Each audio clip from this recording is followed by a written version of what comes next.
हिंद दोस्तों, मैं अमित कुमार सिंह और आप देख रहे हैं परसुमित लाइव न्यूज। जी हाँ दोस्तों, वीडियो के माध्यम से आप सबको बता देना चाहते हैं, यह वीडियो जो है भोजपुर जिले के पीरो प्रखंड का है। युवक के माध्यम से पीरो प्रखंड के अंचलाधिकारी के ऊपर अभद्र बातों का प्रयोग करने का आरोप लगाया जा रहा है। जी हाँ दोस्तों, आप सबको बता दें कि यह युवक अपने कॉल के माध्यम से अंचलाधिकारी के पास समस्याओं के लिए कॉल किए थे। जैसे ही वे कॉल करते हैं तो अंचलाधिकारी के द्वारा उनको अभद्र बातों का प्रयोग किया जा रहा है। आइए देखिए सीओ के ऊपर क्या क्या इल्जाम लगाया जा रहा है युवक के द्वारा। चलो, आपका क्या समस्या है बताइए। समस्या ये है कि मेरा नाम मनीष कुमार हुआ। एक समस्या था कि अमई पंचायत में सकरी रामनगर गांव पड़ता है, तो वहाँ की जो समस्या था कि मेन सहायक मार्ग है, एक सहायक मार्ग पे क्या मिट्टी गिरा दिया है। तो मिट्टी गिराने से क्या हुआ कि जल जमा हुआ। जल जमाव ये जो घटना है वो मतलब कि 2 माह पहले का है। तो वो 2 माह पहले का 8/7 का आवेदन दिया है लोग अंचलाधिकारी के पास मेरे सामने। तो वो 2 माह हो गया, 2 माह में कोई कार्रवाई नहीं किया गया, कोई एक्शन नहीं लिया गया। तो उसके सिलसिले में मैं गया अंचलाधिकारी के पास, तो आवेदन को मैं जांच करवाया। तो ना आवेदन का कोई डायरी मेंटेन है और ना ही आवेदन वहाँ पड़ा मिला हमको। तो उसको हम भाई अंचलाधिकारी से बात किए, कॉल किए कि देखिए सर ऐसा सा बात है। तो वो उनका डायरेक्ट जो शब्द निकला मुंह से वो तुम तमाक के निकला कि हम तुम्हारी ये काम के लिए है, तुम्हारी वो काम के लिए, हम तुम्हारी ये काम नहीं करेंगे, वो काम नहीं करेंगे। तो मेरे कहना ये है कि भाई आप अंचलाधिकारी क्यों हैं?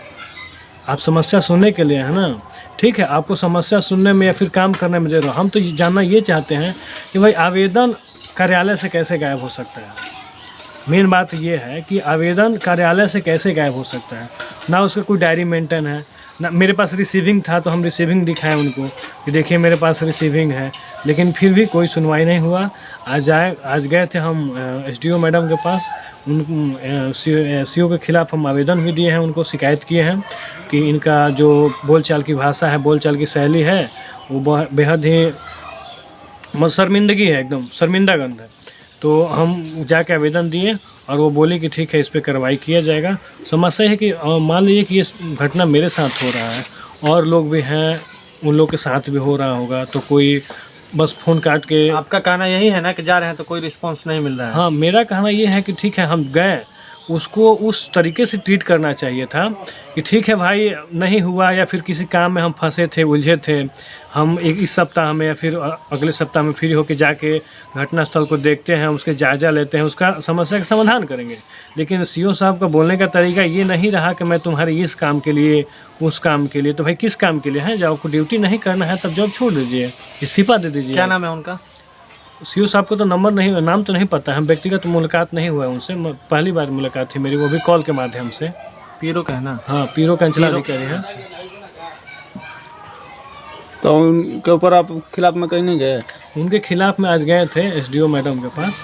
तो क्या बोली मैडम? हाँ, तो मैडम को आवेदन दिए हम, तो मैडम बोली कि ठीक है, उस पर हम देखते हैं, बात करते हैं। और मैडम एक शब्द बोली कि काम का प्रेशर है, हो सकता है, बोल दिए होंगे।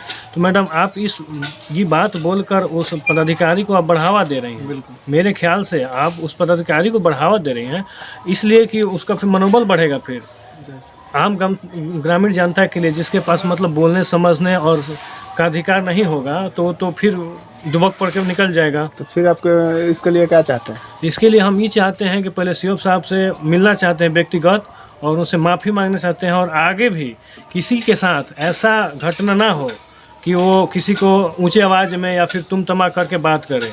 इसके लिए मैं देखते हैं, हम फिर कल डीएम साहब को मैसेज करते हैं या फिर व्हाट्सअप के माध्यम से। जाहिर सी बात है, आप अगर पीड़ित हैं तो आपके जैसे और लोग भी होंगे। हाँ, पीरो प्रखंड में जितने भी ग्रामीण जानता है, ऐसा नहीं कि मतलब मैं परेशान हूँ इसलिए मैं आके बोल रहा हूँ। हमारे कितना भी लोग परेशान है, हो सकता है कि वो उनकी आवाज़ सुन के उनके नहीं जवाब निकल रहा होगा या फिर असमर्थ होंगे, लेकिन ये हम जानना चाहते हैं कि उस चीज़ को दिखाया जाए, सबको बताया जाए। जी। तो क्या कर रहे थे? काम कराने के लिए पैसा मांग रहे थे? कुछ ऐसा पैसा उस टाइप का तो डिमांड उनका नहीं था। 2 महीना से उनका काम पेंडिंग में था, आवेदन दिए हुए 2 महीना हो गया था। अच्छा। ना उस पर कोई एक्शन लिया जा रहा था और ना उस पर कुछ लिया जा रहा था। जो समस्या वो समस्या बना रहा है, जल जमाव हो गया है, लगभग 100-150 मीटर से आने जाने में रास्ता बाधित हो रहा है, लोगों की समस्या हो रही है। वो समस्या के सिलसिले में मैं गया था वहाँ सी ऑफिस में। चलिए ठीक है।